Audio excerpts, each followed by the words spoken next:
Hey everyone, I'm Scott Cunningham, aka Scottsy Business, and today we're going to be talking about the metaverse and why I really would call it the Centraverse. And I'd actually like to try to coin that term because it's really the centralized metaverse. The idea of the metaverse, at its core, Web3, all this kind of stuff, it's supposed to be decentralized. The metaverse as it is today is fully centralized. And we'll dive into all the reasons why, look at a bunch of examples, then look at the supposed, crypto, blockchain, decentralized solutions and why they're not really quite the metaverse or really even close to it at all. And it's really just NFT hype and cashing in on that. And given that a lot of these metaverse related tokens have crashed negative 50% in the last few months, I think this is a good time to talk about why Bitcoin is still going to lead the market in where, the ups and downs go. Metaverse isn't so magical that even if Bitcoin goes down, it's going to keep going up. And it's kind of a bubble right now. And that's why it went negative 50%. So we're going to dive into all of that after a quick word from my sponsor today. A big thank you and shout out to my sponsor Cake Wallet, which is an open source, non-custodial Bitcoin and Monero wallet that also has a built-in exchange. It's available on iOS and Android. Thanks again to my sponsor. So I think the best place to start off is to describe generally what is the metaverse, what was it supposed to be, what do we have now, and what would I like to see in the future, or where would I like the metaverse to go? So to start, what the metaverse generally is, or how it's colloquially understood, is you can conceptualize it best by looking at the movie Ready Player One, where you have a digital world, whether it's VR or AR, or you just log in or whatever. You've got all this digital architecture and all these other worlds and applications and programs. Everything can all connect to the same thing, and they can all interoperate and you can bring items from one game into a different game, and it might change from being a sword to a car in the car game, or a weapon in the car game, or whatever it happens to be. That is conceptualized as like NFTs, like the items. But then you have every single world interoperating together to create this entire multiverse of digital worlds that would be the metaverse. Today, there's very few, if not basically no real solutions of actual metaverses where you have multiple things operating together. For example, you don't have people in Fortnite porting their skins over to World of Warcraft. So there's really nothing like that currently. The actual metaverse is what it generally should be. And a lot of people equate Web3 as the metaverse and think that's the same thing. Whereas I would more so say Web3 is just decentralized applications, the next layer of the internet. The current layer that we have is the centralized layer of the internet. Originally, we had a decentralized internet, and then we had all these corporations build the infrastructure like Amazon Web Services, Google, etc. And that's the internet that we know today, which is owned, about 80% of it is owned by a small group of companies like Amazon, Google, etc. Web 3.0 is taking that and building another layer on top of it that is re-decentralizing the internet with peer-to-peer technology, blockchain, etc. That's all Web3 is. Web3 is not metaverse or NFTs or anything necessarily like that. They can all be incorporated into that.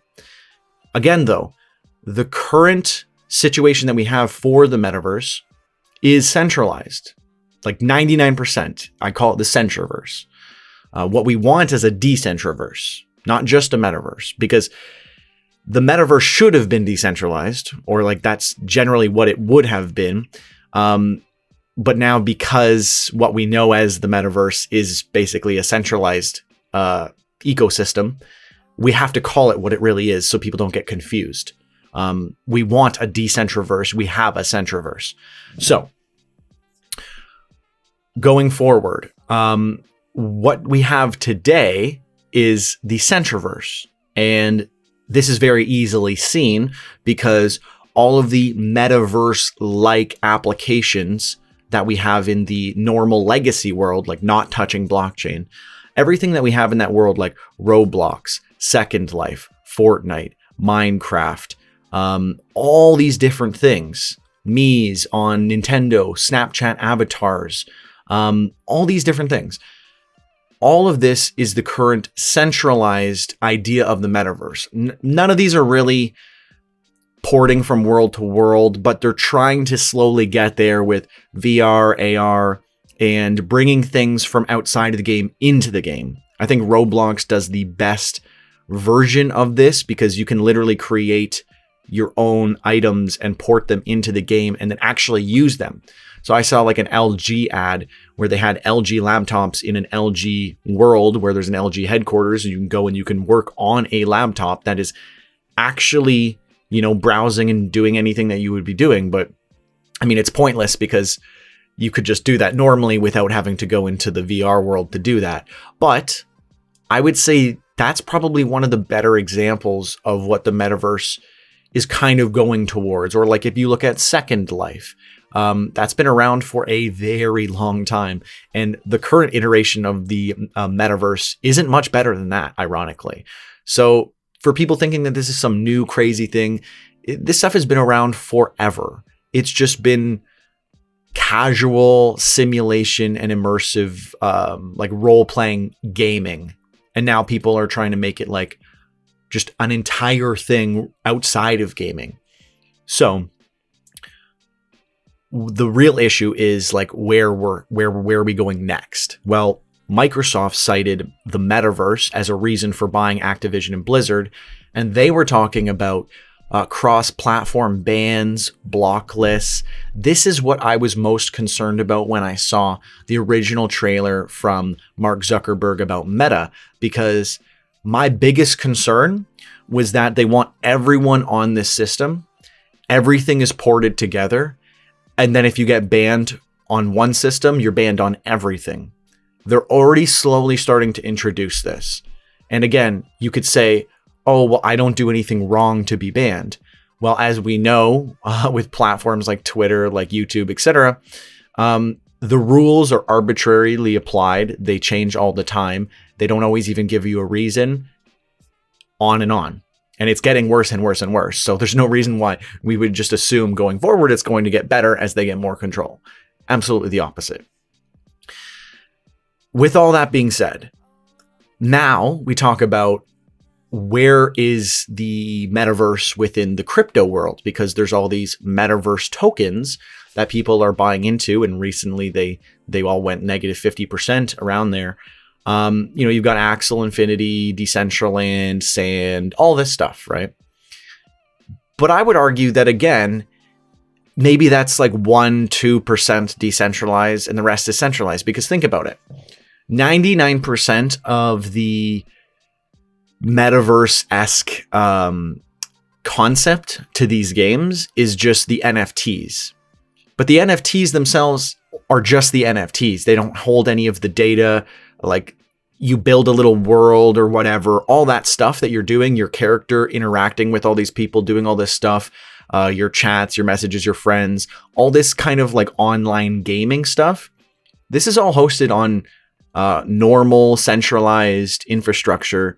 The only thing touching the blockchain, 99% of the time, I'm not saying this is just the case for all these platforms, but 99% of the time, the only thing touching the blockchain is the NFT. Everything else is not on the blockchain. AKA, if something did happen to the centralized entity, the only thing you'd be left with is the NFT, and the rest of the metaverse would be gone, because they're not actually all ported together, and it's not really the metaverse. It's just some NFTs in a game. Basically, that's it. Like people who are buying virtual real estate for extremely high prices, I think that's kind of insane on Decentraland, because what stops just any other company or blockchain or whatever coming in and doing the exact same thing? And then people say, well, I don't want to spend 1 ETH to get a virtual plot of land when I could spend 0.001 on this new one. So then everyone starts going on to the new one. And I feel like it'll just keep doing that, because what makes one virtual real estate better than the other virtual real estate?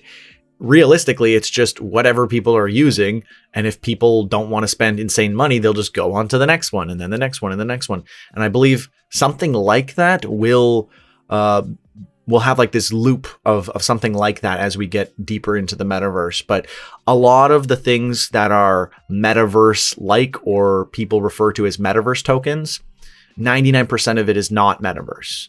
A lot of it is centralized. Even if it is just an NFT game, that's not really metaverse. It's just you've got NFTs and you were smart enough to take advantage of the hype. And this is just a marketing play.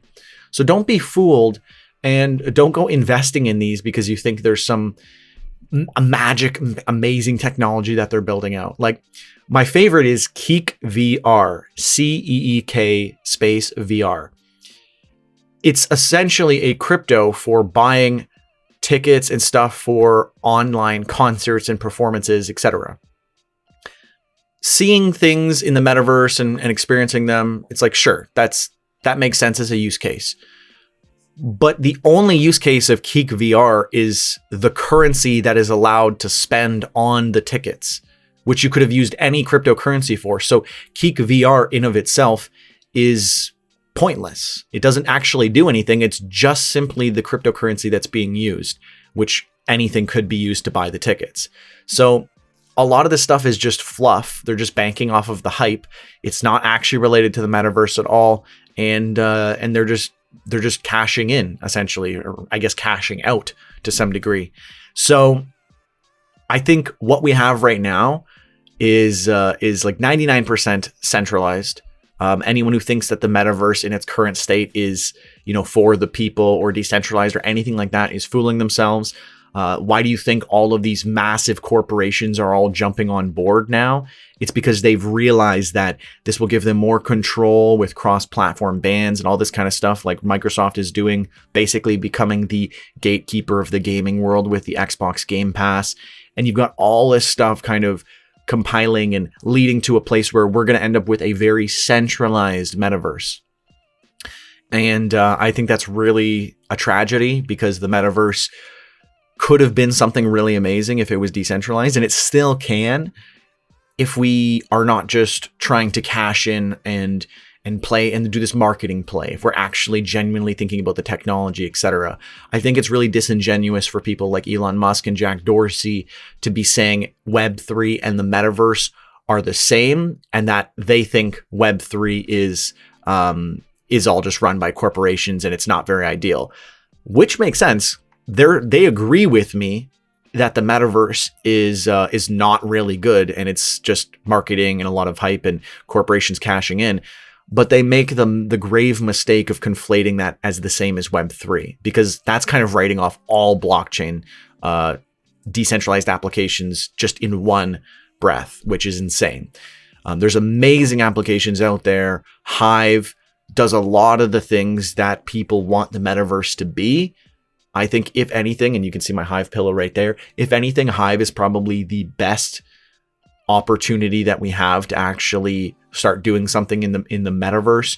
But the reality is we need blockchains that can all interoperate. We need infrastructure that can all interoperate, and it's going to take a very, very long time to get there, especially if we want it decentralized. It's going to take significantly longer. So more than likely in the next 5 years, we're going to see a actual metaverse come out, and it's going to be majority centralized. And it's going to be very unfortunate, because a lot of people are going to believe that it's, decentralized and it's like the next level of technology and but really it's going to be a further means of control, where you're renting your PC, you're renting your phone, you're renting everything as a screen in a VR world. And then one day you get banned and now you don't even have a cell phone or a computer or any means of technology because you've been kicked out of the system. So I'm very concerned about where the concept of the metaverse is going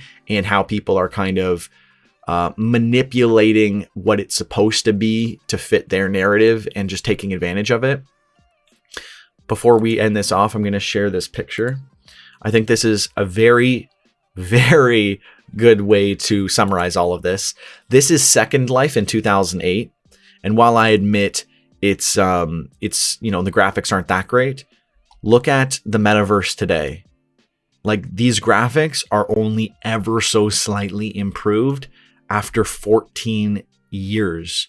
Also, this isn't new at all. As you can see, we've had the same thing basically for the last 14 years. So, I mean, the majority of my lifetime, the metaverse as it exists today has been in existence. So I think a lot of people just miss this because they're just trapped up in all of the like marketing and all the buzzwords and stuff. The same way that exchanges use staking and lending and they say it's the same thing. And they just use all these buzzwords to try to trick people.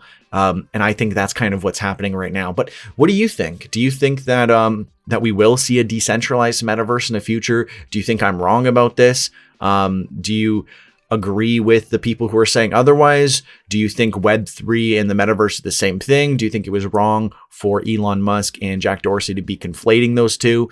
Let me know all of your thoughts about this in the comments below. And let me know if you're going to start using Centraverse to refer to the metaverse going forward. Anyways, thank you so much for watching this video to the very end. Since you did, make sure to comment hashtag #1ham in the comments below. And that way I know you watched the whole thing. Anyways, thank you so much. I'm Scott Cunningham, aka Scottsy Business, signing off. Cheers.